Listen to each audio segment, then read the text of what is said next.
جتنی نظر امام پر ہے اتنی نظر خود کے بیٹے بیٹی پر رکھا ہوتا تو تیرا بیٹا آج فرما بردار ہوتا، نیک ہوتا، متقی ہوتا، پرہیزگار ہوتا، 5 وقت کا نماز پڑھنے والا ہوتا۔ لیکن ہماری اولاد کا حال کیا ہے؟ وہ گنیش کے سامنے ناچ رہے ہیں، گنیش کے سامنے ڈانس کر رہے ہیں۔ اور ہمارے بعد مسلمانوں کا یہ حال ہے کہ وہ گنیش کا، ایک مسلمان نے گنیش کا لڈو 51,000 روپے میں خریدا یہ حیدرآباد کے اندر، اور وہ خوش ہو رہا ہے اور لوگوں کو تقسیم کر رہا ہے، یہ پرساد ہے، وہ خوش ہو رہا ہے، خوش ہو رہا ہے کیا؟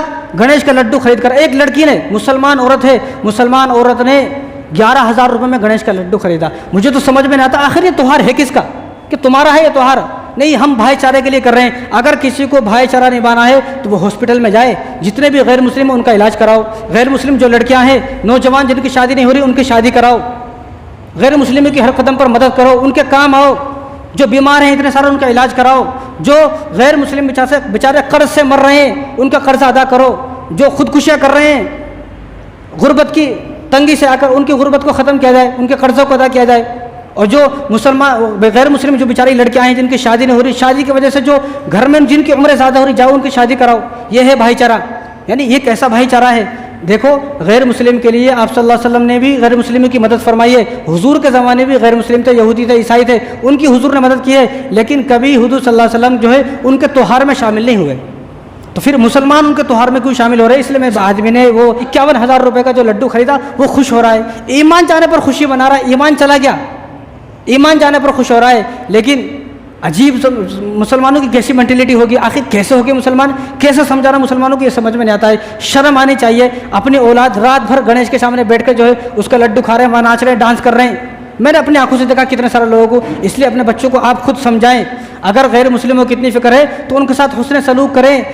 لوگوں کی سوچ یہ ہے کہ ہم ان کے ساتھ جو ہے حسن یہ بھائی چارے کے لیے کر رہے ہیں۔ اب لوگ کیا ہے، پورے سال دھوکہ دیا غیر مسلم کو، پورے سال جھوٹ بولا، پورے سال جو 2 نمبر کے کام کیا۔ اب وہ جو اتنی حرام خوری جو کی ہے غیر مسلم کے ساتھ، اب سوچ یہ ہے کہ ایک دن میں ان کے ساتھ شامل ہو جاؤں گا، وہ سارے جتنے بھی میرے جھوٹ ہیں، دھوکے ہیں، فریب ہے، جتنے بھی میری جو عیاشی ہیں، جتنے بھی میری جو ہے وہ جتنے بھی میں نے غلط کام ان کے ساتھ کیے وہ سارے ختم ہو جائیں گے۔ ایسا ختم ہونے والے نہیں ہے۔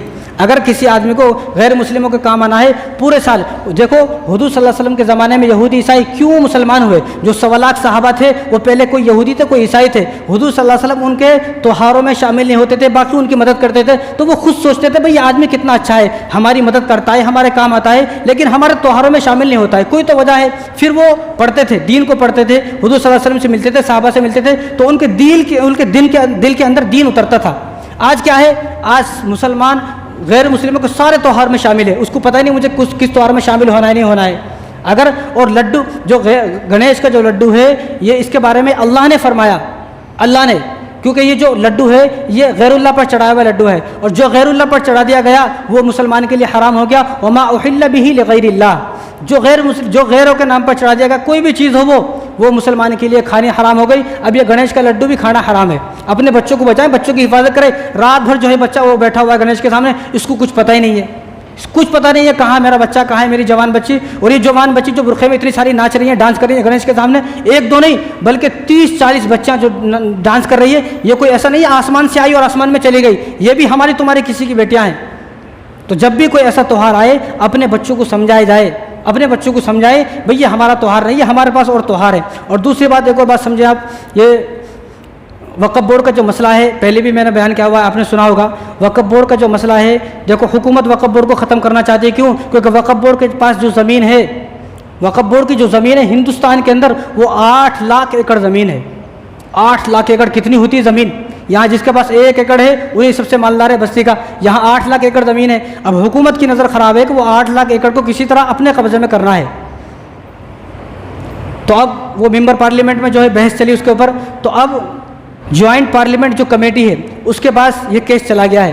اب انہوں نے مسلمانوں کی رائے مانگی ہے کہ 20 کروڑ، وہ کہہ رہے ہیں 20 کروڑ، ویسے 20 کروڑ سے زیادہ ہیں مسلمان، انہوں نے کہا اگر 20 کروڑ مسلمانوں میں سے صرف 50 لاکھ مسلمان اگر یہ بولتے ہیں کہ ہمیں یہ قانون منظور نہیں ہے، ہمیں یہ قانون نہیں چاہیے، ہم اس قانون کو ریجیکٹ کرنا چاہتے ہیں، 20 کروڑ میں سے صرف 50 لاکھ ان کو ووٹ چاہیے۔ کتنے؟ صرف 50 لاکھ۔ تو 50 لاکھ مسلمانوں کو پھر ہندوستان میں سے ووٹ ڈالنا ہے کہ ہم اس قانون کے خلاف ہیں، ہم اس قانون کو ریجیکٹ کرنا چاہتے ہیں۔ تو ہر مسلمان کی ذمہ داری ہے کہ وہ اس قانون کو ریجیکٹ کرے۔ کیسا کرنا ہے؟ آپ کو باہر پرچے ملیں گے، بعد میں آپ کو یہ دی جائیں گے، یہ پرچہ ہے، اس کو اسکین کرنا ہے، اس کو آپ کو بتایا جائے گا، جن کو معلوم ہے وہ سب کرائیں، اس کو اسکین کیا جائے گا، اسکین کرنے کے بعد ایک لنک آئے گی، وہ لنک اوپن کرنا ہے، جی میل کھلے گا، جی میل پہ جا کر سینڈنگ کا بٹن دبانا ہے بس۔ یہ کوئی گھنٹے 2 گھنٹے کا کام نہیں ہے، یہ صرف اگر کوئی کام ہے تو کتنی دیر کا کام ہے، یہ صرف 10 سے 20 سیکنڈ کا کام ہے۔ اگر آج آپ نے یہ نہیں، کیونکہ یہ اللہ کی زمین ہے، جو وقف بورڈ کی زمین ہے یہ اللہ کی زمین ہے، یہ کسی کی ملکیت نہیں ہے، اور اللہ کی زمین کو بچانا ہر مسلمان کا فرض ہے، ہر مسلمان کا دینی فریضہ ہے اس زمین کو بچانا۔ اگر ہم اسی زمین کو بچا دیا بس اتنا ہی ہو گیا، ہمارے ایک ووٹ ڈالنے سے اگر زمین بچ گئی تو ہو سکتا ہے قیامت کے دن ہماری نجات اسی ذریعے سے ہو جائے، ورنہ قیامت کے دن آئے گا، قیامت کے دن یہ فون ہمیں بد دعا کرے گا، یہ فون ہی ہمیں قیامت کے دن جہنم میں لے کر جائے گا، یا اللہ اس کے پاس فون تھا۔ اس لیے ہمارے اندر جتنی طاقت ہے ہم اتنا کریں، باقی اللہ پر چھوڑ دیں، ہمیں صرف اتنا کرنا ہے۔ تو آپ کے پاس جتنے بھی فون ہیں ان تمام فونوں میں جمعے کے بعد اس کی اسکیننگ کو کریں اور جی میل بھیجیں وہاں پر۔ 20 کروڑ مسلمانوں میں سے صرف 50 لاکھ، جس طرح ہم نے پہلے کوشش کی، یونیفارم سول کوڈ جب آیا تو ہم نے ماشاءاللہ پوری ہندوستان کے مسلمانوں نے جی میل بھیجا تو وہ ٹل گیا، اب یہ بھی اسی طرح ٹلے گا اگر ہم چاہیں گے۔ لیکن بعض لوگ کیا ہے اتنے دل سخت ہو گئے، کتنا ہی بولو جان تو ہمارا کیا کرنا ہے، جان تو ہمارا کیا کرنے کا ہے۔ بھائی وقف بورڈ کی جو اس وقت پورے ہندوستان میں کتنی مسجدیں معلوم آپ کو؟ 7 لاکھ مسجدیں ہیں پورے ہندوستان میں، ان 7 لاکھ مسجدوں میں سے 3 لاکھ جو مسجد ہیں وہ وقف بورڈ کی زمین پر ہے۔ یا مکہ مسجد کہاں ہے؟ وقف بورڈ کی زمین پر ہے۔ یہ جامعہ نظام ہے وقف بورڈ کی زمین پر ہے، اور مکہ مسجد کے اطراف 500 گھر ہیں وقف بورڈ کے ہیں، 500 گھر۔ جتنے بھی آپ کو دکانیں دکھتی ہیں چار مینار کے اطراف وہ ساری دکانیں وقف بورڈ کی ہیں، یہ ساری دکانیں جائیں گی مکہ مسجد۔ یہ تو ایک بات ہے، یہ تو ایک ہے، اور پورے ہندوستان کے اندر کتنی بڑی بڑی جگہیں ہیں وہ تمام جگہ چلی جائیں گی۔ اگر ہم نے ووٹ نہیں کیا، یہ جی میل نہیں بھیجا تو ان تمام چیزوں کے ذمہ دار ہم لوگ ہوں گے۔ تو ہم اللہ سے کہہ سکتے ہیں یا اللہ ہم نے صرف اتنا کیا۔ تو آج مسلم پرسنل لا بورڈ کی طرف سے صرف ایک پکار ہے ہمارے لیے کہ ہم اس پر جی میل بھیجیں، یہ ہمارا دینی فریضہ ہے۔ اگر ہمارے سے اتنا کرنے سے اگر وہ بچ جاتی ہے وقف بورڈ تو ہو سکتا ہے اللہ تبارک و تعالی ہماری نجات فرما دے، کیونکہ ہمارے ایک ای میل بھیجنے سے 3 لاکھ مسجدوں کا سوال ہے، اور 3 لاکھ ادارے، مدرسے، مسافر خانے، یتیم خانے ملا کر 3 لاکھ ہے، یعنی 6 لاکھ، 3 لاکھ مسجدیں، 3 لاکھ ادارے، 6 لاکھ ادارے، اور گھر تو جانے کتنے ہیں، گھر تو نہ جانے کتنے ہیں جو بچیں گے، کتنے غریبوں کی دعائیں ہمیں ملیں گی اگر ہم نے ایک ای میل بھیج دیا۔ اگر ہم ایک ای میل نہ بھیج سکے تو قیامت کے دن یہ موبائل جو ہم نے رکھا ہوا ہے فون، یہ فون ہی ہمیں جہنم میں لے کر جائے گا۔ اگر ہم نے نہیں کیا یہ فون ہی گواہی دے گا، اور اس کا جو ٹائم ہے وہ 13 ستمبر تک ہے۔ کب تک ہے ٹائم؟ صرف 13 ستمبر تک ہے۔ آپ جتنے بھی یہاں لوگ بیٹھے ہوئے ہیں وہ اسکین کریں، یہ کوئی گھنٹہ 2 گھنٹہ کا مسئلہ نہیں ہے، صرف 10 سے 15 20 سیکنڈ کا مسئلہ ہے۔ آپ کو نہیں آتا ہم بتائیں گے، یہاں بہت سارے لوگ ہیں بتانے والے، اور جتنے بھی آپ کے گھر میں فون ہیں ان تمام فونوں سے یہ جی میل بھیجائے، ایک مرتبہ جائے گا، صرف کچھ کرنا نہیں، اس میں پورا لکھا ہوا ہے، خالی اسکین کرنا بھیجا دینا، جیسا گوگل پہ فون پر اسکین کر کے بھیجاتے پیسے، ایسے ہی یہ بھیجانا ہے۔ کوئی آپ اس میں پیسے جائیں گے نہیں، بعض لوگ بول رہے ہیں اسکین کرو تو پیسے چلے جاتے ہیں، اس لیے میں ان لوگوں کو بولتا ہوں جس کے اسکیننگ سے پیسے چلے آئیں اس کے ڈبل مجھ سے آ کر لے لیں، اس سے کوئی پیسے جائیں گے نہیں، ٹھیک ہے انشاءاللہ۔ اس سب کو کرنا ہے، اور آپ کے گھر میں جتنے بھی فون ہیں ان سب کو بھی یہ کرانا ہے، ٹھیک ہے نا انشاءاللہ۔ تو اللہ تعالی ہم سب کو عمل کرنے کی توفیق عطا فرمائے۔ معلین اللہ